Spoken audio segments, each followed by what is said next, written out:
Nah. The moment my mother said, "You've embarrassed this entire family," she didn't even look at me.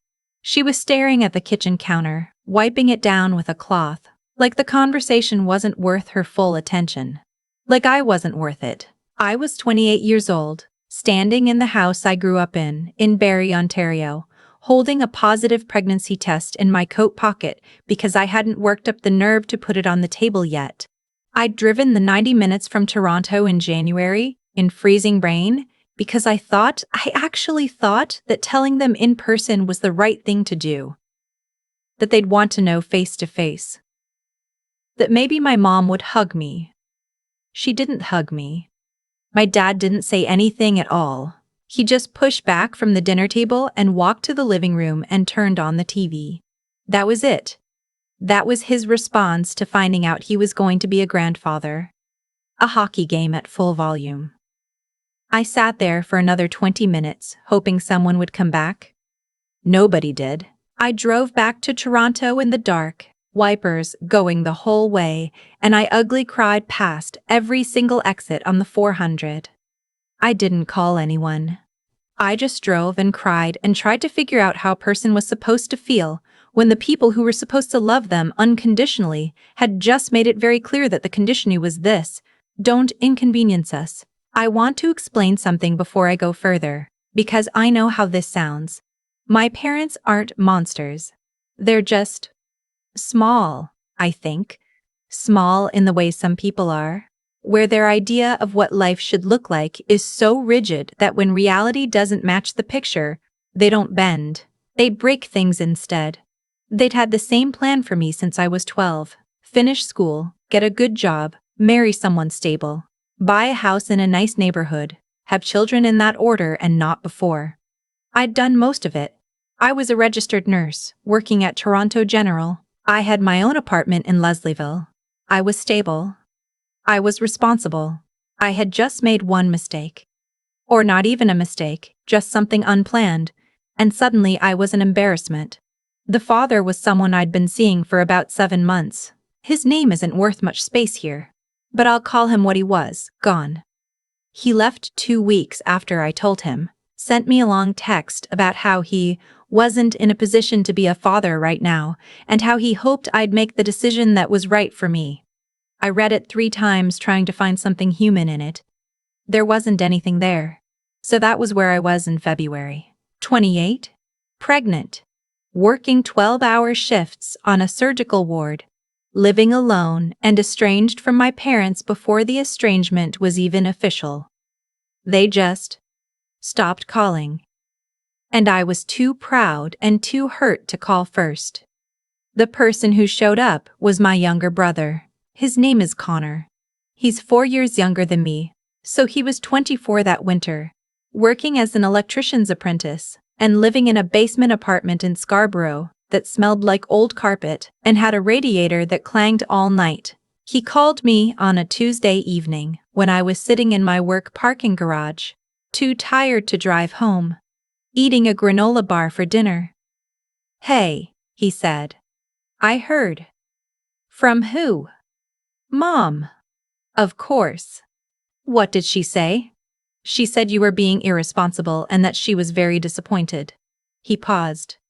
"I told her she was being an idiot." I laughed. It came out a little broken. "You didn't." "I did." She hung up on me. Another pause. "How are you actually doing?" And I told him. I told him everything. The test, the drive in the rain, sitting at the dinner table while Dad watched hockey, the text from the father, the granola bar in the parking garage. I told him I was scared and I was angry and I didn't know what I was going to do about the apartment, because my lease was up in April and I couldn't afford to renew it on my own if I was going to take any time off after the baby came. He was quiet for a second. "Okay," he said. "Move in with me. Connor, your apartment is tiny. It's got 2 rooms. I barely use the second one. Move in. We'll figure it out. You're 24, and you're my sister, so stop arguing with me." I moved in with him in March. I gave up my Leslieville apartment with its good natural light and its little balcony, and I moved into the second bedroom of his basement in Scarborough with its clanging radiator and its one small window that looked directly at a brick wall. I cried when I packed, not because I was ungrateful. Connor had just done something enormous, but because grief is weird and sometimes it attaches to the small specific things, like a window with good light, like a balcony where you'd plan to put a little bistro table someday. Connor cleared out the second bedroom in a weekend. He moved his exercise equipment to the living room. He made a drawer space in the kitchen for my prenatal vitamins and organized it better than I would have. He didn't make a big deal about any of it. What I didn't know then was how long he'd be sleeping on that couch. My daughter was born in August. I named her Lily. I'd always loved that name. And there was no one left to have opinions about it except me. She was 7 pounds 4 ounces, and she had dark hair and enormous serious eyes. And she looked at me in the delivery room like she'd already decided she wasn't impressed with anything so far. I adored her immediately and completely in a way that rearranged everything. Connor drove me home from the hospital. He'd bought a second-hand crib and set it up in my room. He'd also, without telling me, done a grocery run and stocked the fridge with food I actually liked. When I walked in and saw all of it, I started crying again. "You have to stop doing this," I said. "The crying or the groceries?" "The groceries? You don't have to. You're already letting us live here." "The groceries were $40, relax." He took the baby from me so I could sit down. He held her exactly like someone who had never held a baby before. Too careful, a little stiff. And she stared up at him with those enormous eyes, and he was done for. I watched it happen in real time. Maternity leave in Ontario gave me 15 weeks at employment insurance rates. Combined with a small top-up from the hospital, I had enough to get by, but barely. I went back to work in November. Lily was 3 months old, and I cried the entire commute on my first day back, which is apparently something they don't mention in any of the parenting books. Connor became the person who watched Lily in the mornings before daycare when my shift started at 7. He was the one who figured out which formula she preferred after I stopped breastfeeding, standing in the Shoppers Drug Mart aisle for 40 minutes comparing labels before texting me 3 photos and a question mark. He was the one who got up with her at night when I was post-night shift and couldn't function. He did all of this while maintaining his apprenticeship, while paying his half of the bills, while sleeping on a couch in his own apartment. Not once did he complain. My parents did not come to see Lily. My mother sent a card, just a generic one from Hallmark, not even a baby card, just a thinking of you card, with a check for $200 inside and no note. I deposited the check because I needed it. I didn't cash it out of warmth. The first year was hard in the way that first years with babies are hard. Not uniquely, not dramatically. Just the grinding daily hard of not sleeping enough, and not having enough money, and doing everything twice as carefully because there's a person depending on you to get it right. But we managed. Connor and I developed a rhythm. We had Sunday dinners together, the 3 of us, and we watched whatever was on TV and argued about whose turn it was to do dishes, and it was, in the unglamorous specific way of it, a family. Lily started walking at 14 months. She said, "Connie," before she said anything that resembled my name, which I held against him for weeks. He thought it was the funniest thing that had ever happened. Things with my parents stayed cold. I called my mother once, when Lily was about 8 months old, hoping something had shifted. She asked how I was doing, and I said, "Fine." And she said, "Good." And then there was a long pause, and she said, "Are you managing financially?" in a tone that suggested she hoped I'd say yes, so she didn't have to offer anything. I said yes. She said good again. We hung up after 4 minutes. I stopped trying after that. What I didn't stop was working. I took every extra shift I could get. I applied for a position as a clinical resource nurse when it came up, which paid better and involved less direct patient care, and I got it. I was good at my job. I had always been good at my job. And slowly, incrementally, The financial picture improved, not dramatically, but enough. Enough to think about moving. Enough to think about next year. Lily's second birthday came and went. We had a small party in the apartment. Connor, a couple of my work friends. Lily in a paper crown, destroying a piece of chocolate cake with both hands. There were no grandparents. I had taken exactly one photo of my parents with her, the only time they'd met her, when she was 4 months old and I'd driven to Barrie because I was trying, still. My mother held her for about 3 minutes and kept commenting on how much she squirmed. The photo is in a drawer. About a month after Lily turned 2, I got a call from an unknown number. I almost didn't pick up. I was in the middle of a shift, standing in the hallway outside the nursing station, and I stepped into a quiet corner and answered it. It was a family lawyer's office. They were calling on behalf of the father. I hadn't heard his name in almost 2 years. The short version is this: he had apparently had a change of heart, or, more accurately, he had apparently been told by someone close to him, possibly a new partner, possibly just his own conscience finally catching up, that what he'd done was not something a decent person does. He wanted to be involved. He wanted to start paying support. I let the lawyer talk. I didn't say much. I said I would need to speak with my own legal counsel. I called Legal Aid Ontario that same evening and was connected with a family law clinic.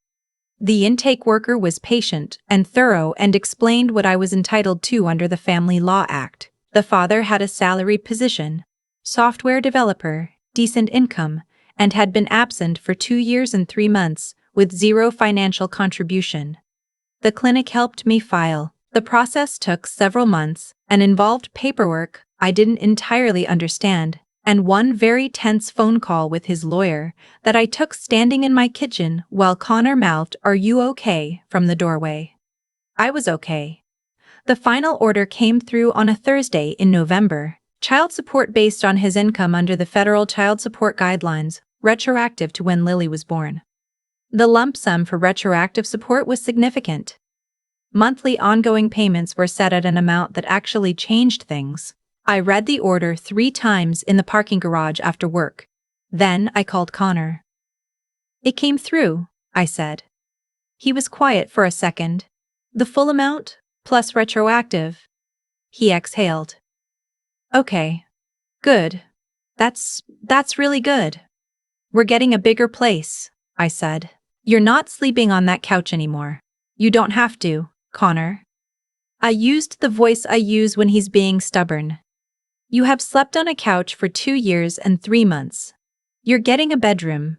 This is not up for discussion." He laughed. He has a good laugh. Easy, real. "Okay. Yeah. Okay." We found a 3-bedroom apartment in East York. Not huge, not fancy, but 3 actual bedrooms, a proper kitchen, a small backyard the landlord said we could use. We moved in February, almost exactly 2 years after I'd moved into his basement. I stood in the new apartment on moving day, Lily on my hip, pointing at everything and saying, "Dat," repeatedly. And I thought about the balcony I'd cried over 2 years ago. This was better. This was so much better. Connor's room had a window with actual sunlight. I made sure of that. The doorbell rang on a Saturday in March. I wasn't expecting anyone. Lily was napping. Connor was at a friend's place for the afternoon. I'd been sitting on the couch with a cup of tea and a novel I'd been trying to finish for 4 months. And I was finally on the last 50 pages, and I genuinely considered not answering. I answered. My parents were standing on the front step. My mother looked smaller than I remembered. Or maybe I was just seeing her differently. My father had more gray in his hair. They were both holding the kind of stiff body posture of people who are prepared to be turned away and have decided to show up anyway. "Hi," my mother said. I didn't say anything for a moment. I was doing the thing where you feel multiple emotions at once and none of them are comfortable. Something like anger. Something like grief. Something that might have been, despite everything, relief. They came. Even if it took 3 years, they came. "How did you know where I live?" I said. Your aunt gave us your address? She paused. I hope that's okay. It wasn't, really. But I stepped back and let them in. We sat in the kitchen. I made tea that nobody really wanted. My father sat with his hands on the table and looked around the apartment like a man trying to find the right words by examining the room. My mother kept starting sentences and stopping them. Finally, she said, "We were wrong." I waited. We were wrong about how we handled it. About all of it. She looked at the table. We've been wrong for 3 years. And I didn't know how to say that. And I kept waiting for the right moment. And the right moment kept not coming. And I finally realized there was never going to be a right moment. I just had to come. My father cleared his throat. You turned out to be a better parent than we were, he said. That's hard to say out loud, but it's true. I looked at him. He'd aged. He looked tired in a way that wasn't just physical. I want you to know what actually happened, I said. I want you to know what the last 3 years looked like. And I told them. Not to make them feel guilty, though I won't pretend that wasn't a small part of it. But because they had missed it, and they needed to understand what they had missed. I told them about moving into Connor's basement with the clanging radiator. I told them about going back to work when Lily was 3 months old and crying on the subway. I told them about the legal process, the months of paperwork, the order that came through on a Thursday that finally made breathing a little easier. I told them about Sunday dinners and the paper crown and the word Connie. When I finished, my mother's eyes were wet. Can we meet her? She said. Lily. Can we, if she wakes up? Can we meet her? Lily woke up about 20 minutes later, announced by the sound of her pulling herself up in the crib, and then the particular rhythm of toddler feet on hardwood that I knew meant she was at the door. I went and got her. She was warm and flushed from sleeping and deeply suspicious of the strangers in the kitchen. My mother reached out her hand and said hello very gently. Lily looked at her for a long time with those enormous, serious eyes. Then she pointed at the teapot on the counter and said, "Dat." My mother laughed. It surprised her, I think. The laugh came out sudden and real, not polished. She looked like herself for a second. Like someone I recognized from before everything got complicated. She looks like you did, my mother said. When you were small? I didn't say anything to that. But I let her hold her. I watched my father lean in and make a face that made Lily giggle. And I thought about how strange time is. How it can move so slowly while you're in the middle of something hard and then suddenly you're standing in a kitchen in East York, watching your daughter laugh at her grandfather who she's meeting for the first time. We didn't fix everything that afternoon. Some things don't fix quickly, and I am not someone who forgets easily. There was a lot still to work through. Apologies that needed to be made more than once. Conversations we'd been avoiding for 3 years. My mother's tendency to reframe history in ways that center her own discomfort. We'd have those conversations. Not all at once. Slowly. In the way of things that actually last. But they came. That part matters too. Connor came home at the end of the afternoon. He walked in, saw my parents at the kitchen table, and went very still in the doorway. He looked at me. You good? He said. Yeah, I said. I'm good. He nodded once, put his keys on the hook, and went to wash his hands. That was it. He didn't make a scene. He didn't say I told you so or anything even close to it. He just accepted the information and adjusted. That's who he is. That's who he's always been. Later, after my parents had left and Lily was back in bed, and Connor and I were cleaning up the kitchen, he said, "So how was that?" "Weird," I said. "Hard." "Okay, I think. Yeah." He handed me the dish towel. That tracks. We did the dishes and I thought about the apartment in Barrie and the drive home in the rain and the granola bar in the parking garage and the clanging radiator and the legal document on a Thursday. I thought about all the specific small moments that make up something that looks, from a distance, like a story about survival.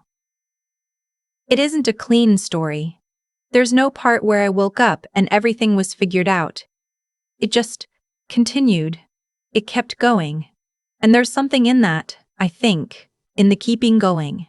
Lily has a bedroom with a window that gets morning light. Connor has a bedroom with a window that gets afternoon. I have a bedroom that is quiet at night. On Sunday evenings we cook dinner together, the three of us, and it's loud and it's small. And sometimes Lily throws food and sometimes Connor burns something. And sometimes I am so tired from the week that I sit at the table and contribute nothing and nobody minds. I don't know what happens next. I don't know what it's going to look like with my parents over time. Whether we rebuild something real or just manage a careful distance. I don't know what it's going to look like when Lily is older and starts asking questions I don't have simple answers to. I don't know what the father is going to be in her life. He's been consistent with payments, which is something, and there's talk of visitation, which is a separate conversation. What I know is this apartment. These people, this Sunday dinner. One daughter is a daughter when everything else was uncertain. One person showed up without being asked and said okay, and moved his equipment out of the second bedroom, and slept on a couch for 2 years and 3 months, and handed me a dish towel at the end of a hard afternoon. That's not nothing, that's everything actually. I used to think that the hardest part of what happened to me was being turned away. Standing in my parents' kitchen in January, realizing that the people who were supposed to be my foundation had decided I was too inconvenient to hold. That part was brutal. I won't minimize it. But looking back now, I think the harder thing, the thing that actually required something from me, was deciding what to do with the morning after. And the morning after that. Because nobody tells you that survival isn't one big dramatic moment. It's just Tuesday and then Wednesday, and then you're doing it again. What I've come to understand is that the choices we make under pressure reveal something true about us. Not just about who we are, but about who we're going to become. My parents made a choice rooted in fear. Fear of what the neighbors would think. Fear of a plan going sideways. Fear of something they couldn't control. And that fear cost them 2 years of their granddaughter's life. It cost them the mornings and the first steps and the paper crown on the second birthday. You don't get those back. Fear is an expensive way to make decisions. Connor made a different choice. He didn't have extra money or extra space or a particularly convenient life. He had a cramped basement apartment and a radiator that clanged all night. He chose to share it anyway. And I've thought a lot about what that took.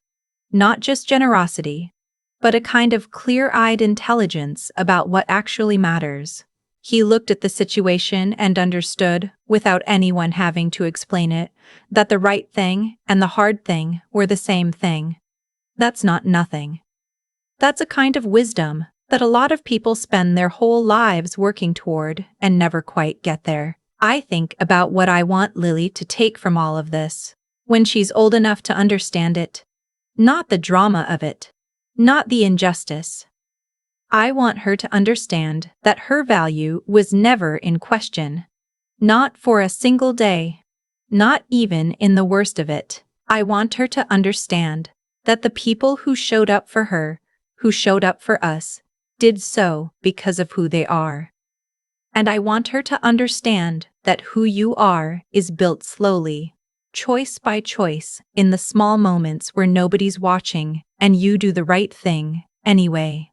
That's what I'm trying to teach her. That's what Connor already knew. As for me, I learned that asking for help is not the same as failing.